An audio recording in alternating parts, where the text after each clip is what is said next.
Dear class 10 students, आज हम लोग 10th क्लास की न्यू केमिस्ट्री की बुक शुरू करेंगे, चैप्टर नंबर 14।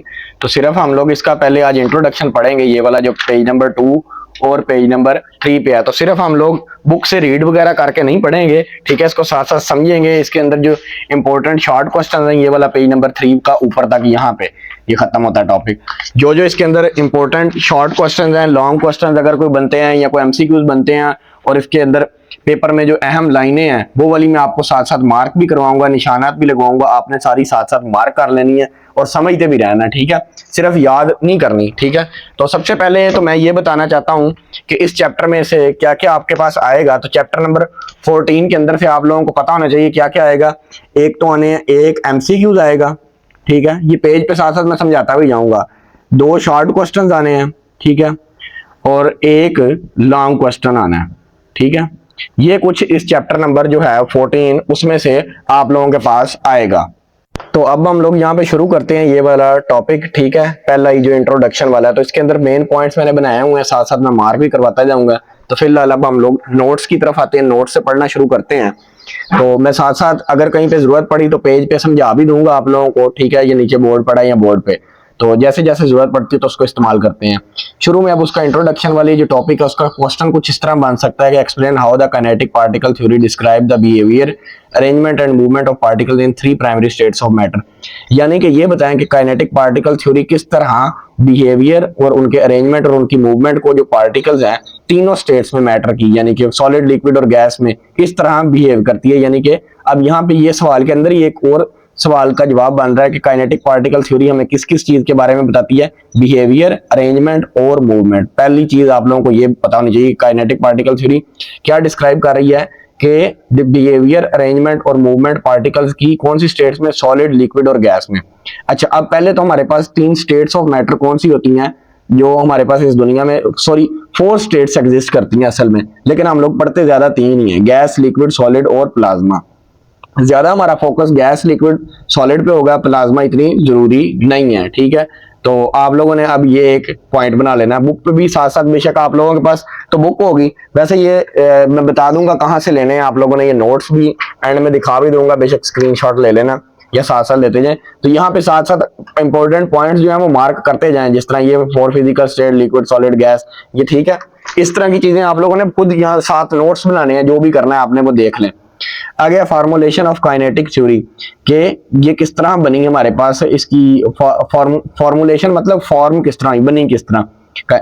तो इट वाज जस्टेड, यानी कि ये तजवीज, जस्टेड का मतलब है तजवीज किया जाता था कि जो फिजिकल प्रॉपर्टीज है ना गैसेस की, जैसा कि उसकी एबिलिटी होती है कंप्रेस होना, यानी कि दब जाना, एक्सपैंड, फैल जाना, डिफ्यूज यानी कि मिक्स अप हो जाना, ठीक है, यानी कि लोअर एक कंसंट्रेशन से दूसरी कंसंट्रेशन की तरफ जो मूवमेंट होती है उसको कहते हैं।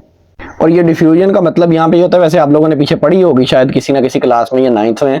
तो डिफ्यूजन होता है जहाँ पे कोई चीज ज्यादा मिकदार में मौजूद हो। फर्ज करो एक गैस है, चलो मैं एक यही कहता हूँ, ये एक हमारे पास बलून है, ठीक है।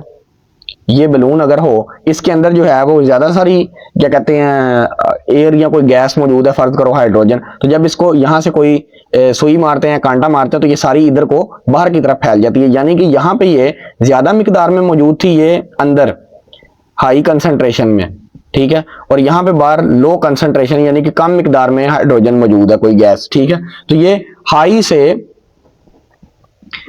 हाई से लो कंसंट्रेशन की तरफ जो मूवमेंट होती है, ठीक है, उसको हम लोग क्या कह देते हैं, डिफ्यूजन। ये होता है हमारे पास डिफ्यूजन, ठीक है। बहरहाल इतना डीप जाने की जरूरत तो नहीं है, चलो, लेकिन हमने थोड़ा सा एक्सप्लेन कर दिया तो अच्छी बात, ये समझ ही आ जाएगी।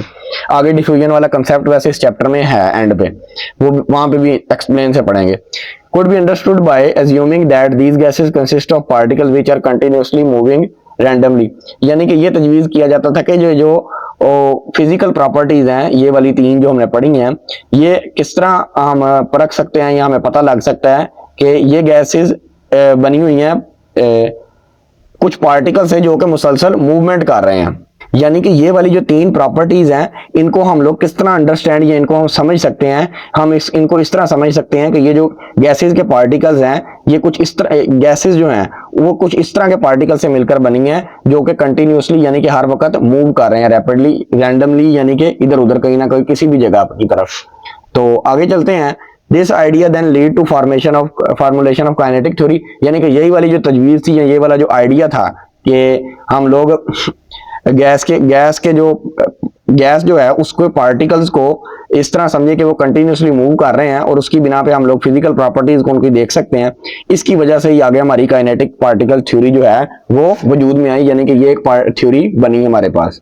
अब आगे है हमारे पास scope of kinetic particle theory. इसका स्कोप क्या है, तो इसके अंदर कोई खास चीज याद करने वाली नहीं है, बस यही याद रखने वाली चीज है कि ये किस तरह फॉर्म हुई। अगर तो किसी ने याद करना तो यहां से लेके तो इतना याद कर सकता है। आगे स्कोप है काइनेटिक थ्योरी का, तो स्कोप क्या है कि काइनेटिक पार्टिकल थ्योरी जो है वो हमें सिर्फ यही नहीं बताती कि जो गैस के लॉज हैं उनके बारे में एक्सप्लेनेशन नहीं सिर्फ देती, not only explains all the laws which govern the behaviour of gases, ठीक है, यानी कि वो सिर्फ ये वाली बात नहीं बताती कि गैस के जो लॉज हैं यानी कि गैस के ऊपर जो लॉज इफेक्ट कर रहे हैं सिर्फ उनके बारे में इंफॉर्मेशन नहीं देती, बल्कि वो हमें और भी इंफॉर्मेशन देती है। कौन कौन सी? Composition of liquid and solid states of matter, यानी कि सॉलिड और जो लिक्विड है वो किन चीजों से, किन मुख्तलिफ चीजों से मिलकर बनी हुई है, ठीक है, सॉलिड लिक्विड और सॉलिड किन चीजों से बनते हैं, ठीक है। और interconversion of all three states, interconversion होता है कि फर्ज करें हमारे पास कोई वाटर है H2O, अब ये हमारे पास लिक्विड फॉर्म में भी मौजूद है, ठीक है, ये हमारे पास सॉलिड फॉर्म में भी मौजूद है, ठीक है, और ये ही हमारे पास गैस की फॉर्म में भी मौजूद है। तो इन सारों की यानी कि लिक्विड से सॉलिड में कन्वर्जन या सॉलिड से लिक्विड में कन्वर्जन या लिक्विड से गैस में या गैस से लिक्विड में जो कन्वर्जन है ये भी हमें क्या बताती है, काइनेटिक पार्टिकल थ्योरी ही हमें एक्सप्लेन कर रही होती है। तो आगे चलते हैं। अब इसमें ये वाले दो पॉइंट इसके स्कोप के बड़े ही ज्यादा इंपॉर्टेंट हैं, ठीक है। आगे दिस इज नेचुरल, ये एक नेचुरल बात है कि because all three physical states are distinct in their physical properties only while their chemical nature remains the same, यानी कि ये तो एक नेचुरल बात है कि जो फिजिकल प्रॉपर्टीज होती हैं वो डिफरेंट होती हैं, लेकिन केमिकल प्रॉपर्टीज या केमिकल नेचर जिससे वो मिलकर बनी होती हैं वो सारों की सेम ही होती है। जिस तरह अब अगर तो मैं यही वाली मिसाल दूं कि ये पानी जो है ये सॉलिड में थोड़ा सख्त, लिक्विड में थोड़ा सा यानी कि लिक्विड टाइप होता है और गैस में वेपर्स बन जाते हैं, लेकिन इन तीनों स्टेट्स में इसका जो फार्मूला है वो H2O केमिकली नेचर, यानी कि केमिकली वो किन चीजों से मिलके बना है, वो H2O से ही मिलके बना है, यानी कि केमिकली वो चेंज नहीं होगा, फिजिकली उसकी प्रॉपर्टीज डिफरेंट हो सकती हैं। आगे water in all three physical states remain chemically the same compound, यानी कि वाटर जो है वो सॉलिड, लिक्विड, गैस में वही एग्जाम्पल आ गई, सेम ही रहता है, लेकिन यानी कि केमिकल नेचर सेम है लेकिन फिजिकल हालत उसकी चेंज होती रहती है। अब इसके अंदर स्कोप के अंदर ये वाली दो चीजें और एक ये एग्जांपल। आगे postulates of kinetic particle theory जो है ये जरा इंपॉर्टेंट है यहाँ पे। पोस्टुलेट्स की तरफ अगर तो चलेंगे तो पहला ही है according to kinetic particle theory gases are composed of particles which are in a continuous state of random motion in all possible direction. ये पहला क्या कह रहा है, अब पहले में वो ये कहना चाह रहा है कि हमारे पास जो गैसेज हैं वो कुछ उन पार्टिकल से मिलकर बनी हुई हैं जो कि हर वक्त वो पार्टिकल जो है वो हर वक्त कंटिन्यूसली इधर उधर मोशन, रैंडम मोशन, यानी कि इधर उधर कहीं पर भी मूवमेंट कर सकते हैं। फर्ज करो ये एक हमारे पास कोई कंटेनर है, इसके अंदर कोई गैस के पार्टिकल्स हैं, तो वो यहाँ पे कहीं पे भी इधर उधर कहीं पे भी फ्री मूवमेंट कर सकते हैं, यानी कि उनको कोई रुकावट नहीं है, यानी कि वो ये नहीं है कि वो इधर को मूवमेंट नहीं कर सकते, वो इधर को मूवमेंट नहीं कर सकते, वो कहीं पे भी मूवमेंट कर सकते हैं, ठीक है। Which are in continuous state of random motion in all possible direction, यानी कि ये वाला पार्टिकल इधर को भी मूवमेंट कर सकता है, इधर को भी, इधर को भी, इधर को भी, इधर को भी, इधर को भी, कहीं पे भी मूवमेंट कर सकता है, ठीक है। The pressure exerted by a gas is due to the collision of its particle with the walls of the container since the pressure of a gas in a container does not change with time at constant temperature। तो ये बात ये कह रहा है कि जो इसके अंदर जो प्रेशर बनता है गैस, यानी कि इस कंटेनर के अंदर किसी चीज के अंदर यहाँ पे गैस मौजूद है, वो किसकी वजह से बनता है, कोलिजन, यानी कि आपस में टकराने की वजह से, या पार्टिकल विद, या तो ये वाला जो पार्टिकल है जब ये इसके साथ टकराएगा उसकी वजह से एक प्रेशर क्रिएट होगा, लेकिन वो जितनी जोर से वो, यानी कि जितनी वो लगता है उसके दीवार के साथ, उसी तरह वो बाउंस बैक होके वापस आता है और वापस आपस में भी लगता है और इनकी दीवारों के साथ भी लगता है, ठीक है, जिसकी वजह से एक प्रेशर क्रिएट होता है। लेकिन जो प्रेशर है, क्योंकि वो जितनी फोर्स से लग रहा है उतनी ही वैसे ही बाउंस बैक हो रहा है, इसलिए वो प्रेशर उतना ही रहता है एट कांस्टेंट टेम्परेचर, यानी कि since the pressure of a gas in a container does not change with time at constant temperature, यानी कि अगर इसका कंटेनर के नीचे हम लोग टेम्परेचर को इंक्रीज नहीं करेंगे इसका, उस वक्त तक जो प्रेशर है वो इंक्रीज नहीं होगा, यानी कि प्रेशर सिर्फ उसी सूरत में इंक्रीज होगा जब हम लोग टेम्परेचर को इंक्रीज करेंगे। लेकिन अगर टेम्परेचर सेम है, ठीक है, कांस्टेंट है, यानी कि सी में लिख रहा हूं, कांस्टेंट टेम्परेचर है तो प्रेशर भी कांस्टेंट ही रहेगा, ठीक है। Does not change with time at, it is assumed that the collision, यानी कि अब अगले पेज पे जरा चलें, it is assumed that the collision between the particles between its particles do not involve, एक minute, do not involve any loss or gain energy due to friction। तो हमें यहाँ पे ये पता लगता है कि it is assumed that the collision की वजह से जो पार्टिकल्स हैं इनके दरमियान कोई भी लॉस या गेन एनर्जी का नहीं हो रहा होता। अब वो लॉस और गेन एनर्जी में क्यों नहीं हो रहा, क्योंकि वही जो मैंने बात बताई थी कि जब ये आपस में टकराते हैं तो जब टकराने की वजह से जब जैसे ही टकराएंगे उसी तरह ये वापस बाउंस बैक होंगे, ठीक है, जिसकी वजह से इनकी एनर्जी में कोई भी डिक्रीज नहीं आएगा कोलिजन की वजह से, ठीक है।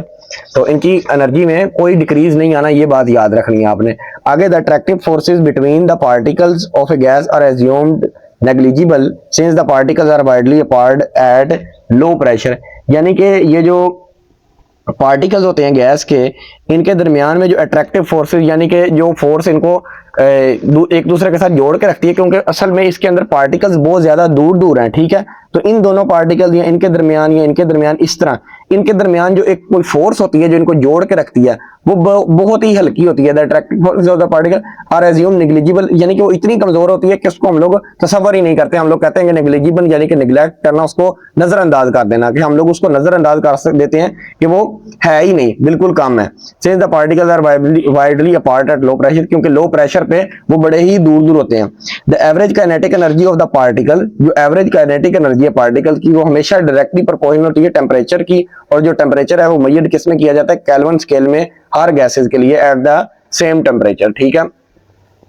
तो ये हमारे पास से पोस्टुलेट्स उसके, तो असल में ये मैं कहना चाह रहा हूं कि average kinetic energy directly proportional to the temperature, वो इसलिए कि अगर तो मैं आप लोगों को बताऊं कि अगर आप लोगों को गर्मी लग रही हो, गर्मियों के मौसम में जिस तरह, तो आप लोगों को अगर गर्मी लग रही होगी तो आप लोग एक जगह के बैठेंगे नहीं, यानी कि कभी फिर चलने लग पड़ेंगे, कभी अपने आप को पंखा झलने लग पड़ेंगे, यानी कि आपको मुश्किल और तंगी सी दरपेश, बेचैनी सी होगी। तो इसी तरह जब इसके नीचे भी टेम्परेचर हम लोग इंक्रीज करते हैं, कोई आग लगाएंगे, तो इसके भी पार्टिकल्स में बेचैनी होगी और ये एक दूसरे के साथ टकराने लग पड़ेंगे, जिसकी वजह से यहाँ पे क्या होगी, ये जो लिखी हुई है कि इसकी जो काइनेटिक एनर्जी होगी वो इंक्रीज हो जाएगी, ठीक है, क्योंकि बिल्कुल डायरेक्टली प्रोपोर्शनल है। जिस तरह ही हम लोग टेम्परेचर को इंक्रीज करेंगे तो काइनेटिक एनर्जी, यानी कि इनके पास एनर्जी ज्यादा आ जाएगी और ये वाइब्रेट करने लग पड़ेंगे या एक दूसरे के साथ कोलाइड करने लग पड़ेंगे। तो यहाँ पे ये मतलब है, यानी कि जैसे ही गर्मी उनको भी लगती है पार्टिकल्स को, वो उछलने लग पड़ते हैं या एक दूसरे के साथ टकराने लग पड़ते हैं।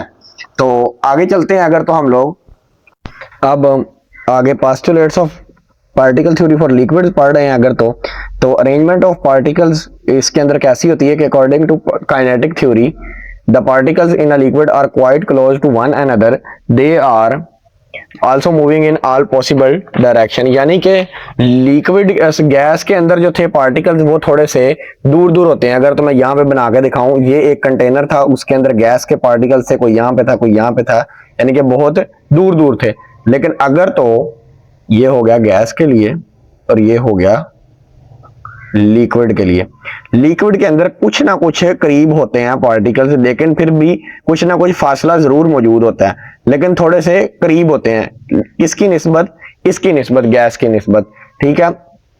तो इनके अंदर क्या होता है फिर कि they are also moving in all possible direction, यानी कि ये भी हर डायरेक्शन में मूव कर सकते हैं, यानी कि इनके अंदर भी कोई रेस्ट्रिक्शन नहीं होती। ये वाला पार्टिकल कोई भी, इनमें से कोई भी पार्टिकल किसी भी डायरेक्शन में, यानी कि हर डायरेक्शन में मूव कर सकता है। जिस तरह हमने गैस में बताया था कि कोई भी पार्टिकल किसी भी, अब ये सारे कर सकते हैं लेकिन शो में सिर्फ एक का ही करना हूं, ठीक है। तो आगे दे आर, वो तो हो गया, they are also moving in all possible direction. आगे है मूवमेंट ऑफ पार्टिकल्स। तो in a liquid the particle show all three types of movements, तीन टाइप्स की मूवमेंट्स जो हैं वो शो करते हैं कौन, ये लिक्विड्स, और वो तीन टाइप्स की कौन कौन सी हैं? Translational movement. तो ट्रांसलेशनल मूवमेंट का मतलब होता है कि एक जगह से दूसरी जगह कहीं पे भी मूव कर देना, यानी कि आगे से जिस तरह एक सेब है वो दरख्त से नीचे को गिर रहा है, ठीक है, वो भी ट्रांसलेशनल मोशन है। किसी भी डायरेक्शन में किसी एक जगह से दूसरी जगह मूव करना किसी ऑब्जेक्ट का, वो ट्रांसलेशनल मोशन है, ठीक है। रोटेशनल मोशन किसी तरह अपने एक्सिस के इर्द गिर्द घूमना, गोल गोल, जिस तरह एक पंखा है वो गोल गोल घूम रहा होता है उसके जो पर है, ठीक है। आगे वाइब्रेशनल मोशन ये होती है या तो आगे पीछे या ऊपर नीचे, ठीक है, होती है movement. Owing to the presence of interparticle forces, however, a liquid has a fixed volume and keeps its level as well. यानी कि इसके अंदर कुछ ना कुछ जो फोर्सेस होती हैं वो एक दूसरे को होल्ड करके रखी होती हैं, क्योंकि ये पार्टिकल्स करीब होते हैं, इसलिए ये जो एक दूसरे के पार्टिकल्स हैं ये यानी कि इसको पकड़ के रखती हैं, इनको इंटरपार्टिकल फोर्सेस। यानी कि इसके अंदर फोर्सेस जो थी वो बहुत हल्की थी, यानी कि वो निगलेक्ट कर देते थे, उनको हम लोग गिनते ही नहीं थे, तसव्वुर ही नहीं थे करते, लेकिन इनके अंदर कुछ ना कुछ फोर्सेस मौजूद होती हैं, यानी कि स्ट्रॉन्ग फोर्सेस, इतनी भी नहीं लेकिन कुछ ना कुछ होती हैं जो कि इनको जोड़ के रखती हैं लिक्विड को। जिस तरह अगर तो एक गुब्बारे में पानी डालें तो वो गुब्बारे को जब तक उल्टाएंगे नहीं पानी तो नहीं निकलेगा, ठीक है, यानी कि उसके अंदर फोर्सेस मौजूद है। लेकिन अगर गैस होगी गुब्बारे का मुंह खोलेंगे तो वो सारी निकल जाएगी, क्योंकि उसके अंदर वीक फोर्सेस हैं, यानी कि वो नेग्लिजिबल होती हैं, जिसको हम लोग निगलेक्ट कर देते हैं। तो इसी की वजह से इसका जो वॉल्यूम है वो फिक्स रहता है, यानी कि अगर तो हम लोग किसी पानी को प्लेट में डालें या गिलास में डालें तो वो अगर 0.2 लीटर पानी है गिलास में तो वो 0.2 लीटर प्लेट में भी रहेगा, ठीक है, यानी कि वो कम ज्यादा नहीं होगा। लेकिन गैस है अगर वो बैलून में 0.2 लीटर है, ठीक है, या mg जो भी उसका लेवल होता है, लेकिन अगर गिलास में डालेंगे तो वो उड़ जाएगी, क्योंकि उसके अंदर फोर्सेस नहीं मौजूद। आगे पास्टुलेट्स फॉर सॉलिड्स, लिक्विड भी पढ़ लिए, गैसेस भी पढ़ लिए। Fixed position of particle, solid के अंदर, सॉलिड जो है वो किन चीजों से बना होता है? या आयन से बना होता है, या एटम से, या मॉलिक्यूल से मिलकर बना होता है, ठीक है। According to kinetic particle theory, the interparticle forces in the solid substance are so strong that they keep their particles are arranged in a fixed position, यानी कि इसके अंदर जो पार्टिकल्स हैं वो बहुत करीब करीब मौजूद होते हैं, जिसकी वजह से वो उनको बड़े जोर से, उसके अंदर एक फोर्स मौजूद होती है जो उनको जोड़ के रखती है। यानी कि अगर तो ये एक कंटेनर है, इसके अंदर कोई सॉलिड के पार्टिकल्स हैं, यानी कि कोई चीज है, तो इसके पार्टिकल्स बिल्कुल एक दूसरे के साथ साथ जुड़े होंगे, ठीक है, इनके अंदर हर तरफ मूवमेंट भी नहीं हो सकती, ठीक है, कितने ज्यादा तंग है एक दूसरे के इस तरह करके, ठीक है, लेकिन इनके अंदर इस तरह नहीं था। अब अगर तो ये देखें, अगर तो हम लोगों के पास ये तीनों चीजें हैं, फर्ज करो ये एक ईंट हमारे पास मौजूद है, ठीक है, ये हमारे पास पानी मौजूद है, और ये हमारे पास कोई बैलून में यानी कि किसी गुब्बारे में गैस मौजूद है, ठीक है। अब अगर तो हम लोग एक प्लेट में पानी डालेंगे, ठीक है, तो पानी भी आ जाएगा, ठीक है, यानी कि पानी पहले इस तरह को मौजूद था, गिलास वाली डायरेक्शन में था, गिलास में से निकाल के हमने इसके अंदर डाला तो वो उसकी थोड़ी सी शेप चेंज हो गई, ठीक है, पहले वो इस तरह को था अब इस तरह हो गया। गैस डालेंगे तो वो उड़ जाएगी, क्योंकि उसके अंदर फोर्सेस ही नहीं है। लेकिन फर्ज करें ये एक ईंट थी, ये किसी कंटेनर में डाली हुई है, तब भी उसका यही शेप होगी, और इधर रखेंगे तब भी उसकी शेप यही होगी। लेकिन लिक्विड के अंदर चेंज हो गई थी, इसके अंदर चेंज हो गई थी, क्योंकि उनके अंदर फोर्सेस जो थी वो थोड़ी सी वीक थी, लेकिन इसके अंदर इतनी ज्यादा स्ट्रॉन्ग फोर्सेस हैं जो कि उसके पार्टिकल्स को एक फिक्स पोजीशन में यानी कि फिक्स शेप में उसको अरेंज करके रखती है, यानी कि उनको टूटने नहीं देती। इसके अंदर सिर्फ वाइब्रेशनल मोशन होती है, या तो आगे पीछे या ऊपर नीचे होती है मोशन, ठीक है। For a solid possess vibration motional only, vibrational motion only, यानी कि सिर्फ वाइब्रेशनल मोशन। लिक्विड और गैस के अंदर ये तीनों मूवमेंट्स होती थी। आगे fix shape and fix volume, these restricted movements force solid substances to have fix shape and fix volume, यानी कि ये जो इनके दरमियान में ये जो रेस्ट्रिक्टेड मोशन है यानी कि मूवमेंट है, सिर्फ इसके अंदर कौन सी मूवमेंट हो रही है? वाइब्रेशनल, यानी कि ऊपर नीचे या आगे पीछे, ठीक है।